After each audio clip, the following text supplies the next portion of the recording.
E donc soy Miquel Mafran, cantaire occitan.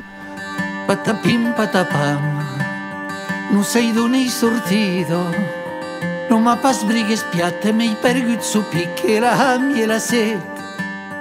Patapim patapam. J'ai commencé à cantar il y a 47 ans et que j'ai parti du groupe Nadao. J'ai commencé mon histoire il y a très longtemps, en 1948, ici, d'un père qui venait de s'évader d'Allemagne et puis de ma mère qui était originaire d'ici. Quelquefois je repense à tout ça. Je n'étais pas conscient à l'époque, mais il y a un nombre invraisemblable de hasards qui fait qu'on est là aujourd'hui à parler de ça. Voilà, je suis resté 7 ans au lycée de Saint-Gaudens.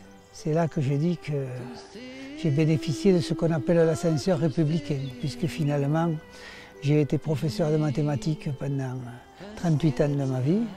Voilà, un jour je me suis réveillé parce que j'ai écouté un chanteur occitan qui s'appelait Claude Marty et qui m'a fait comprendre d'où je venais. Et à partir de ce moment-là, on tire sur une ficelle du tricot et il y a tout le tricot qui vient.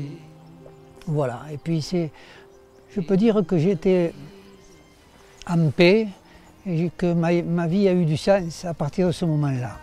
Parce que je sentais qu'il ne pouvait rien m'arriver en étant en paix avec mes origines, avec tout ça, tous les gens qui étaient ici et qui étaient d'une simplicité absolue, mais ils avaient quelque chose en commun, c'est qu'ils m'aimaient. Et c'est pour ça que j'ai fait une chanson qui s'appelle « On est tous du pays de ceux qui nous ont aimés ».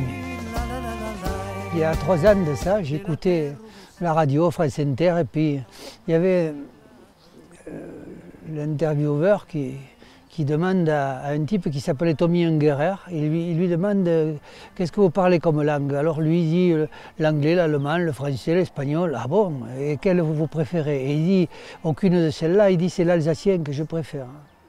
Et puis il raconte que c'est sa langue, que c'est la langue de chez lui, et que son grand-père, il y a 100 ans, quand il allait à l'école, chaque fois qu'il prononçait un mot d'alsacien, l'instituteur lui faisait mâcher un morceau de savon pendant 5 minutes pour se laver la bouche. Ça veut dire tu es sale, ta langue elle est sale, ton père est sale, ta mère est sale s'il parle ça.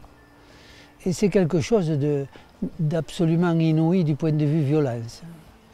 Et ça m'a beaucoup ému parce que je pensais à ma grand-mère dont la photo est sur la cheminée chez moi et qui me disait, quand je lui ai dit que je voulais réapprendre le patois, elle m'a dit mais non, il faut pas parce qu'on était punis à l'école.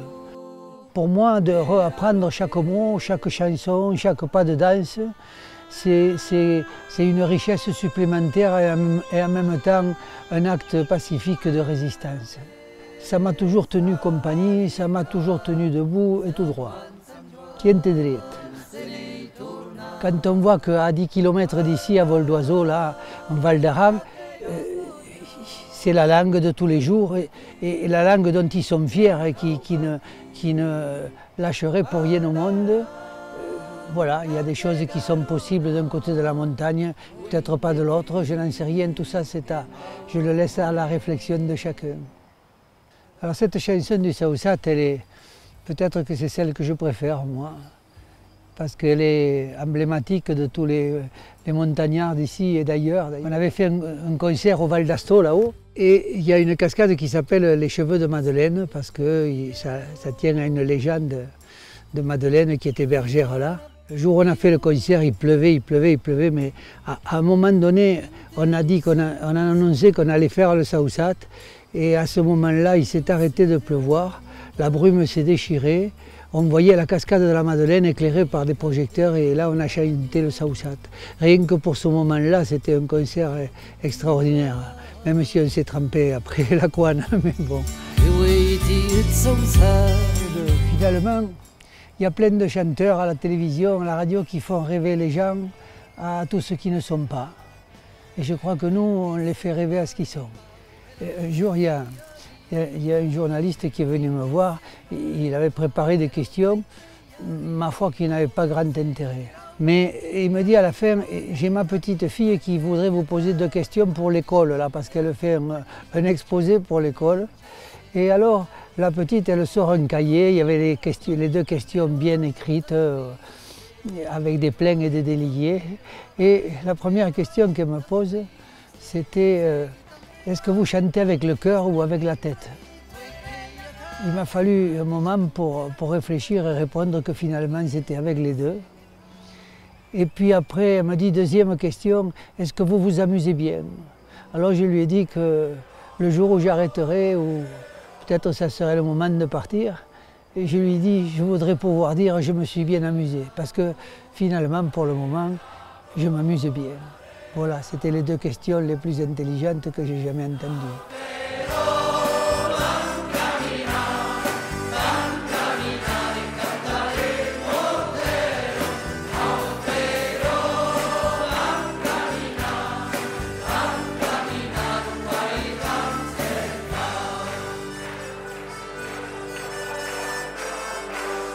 Au son domai che iaiolits,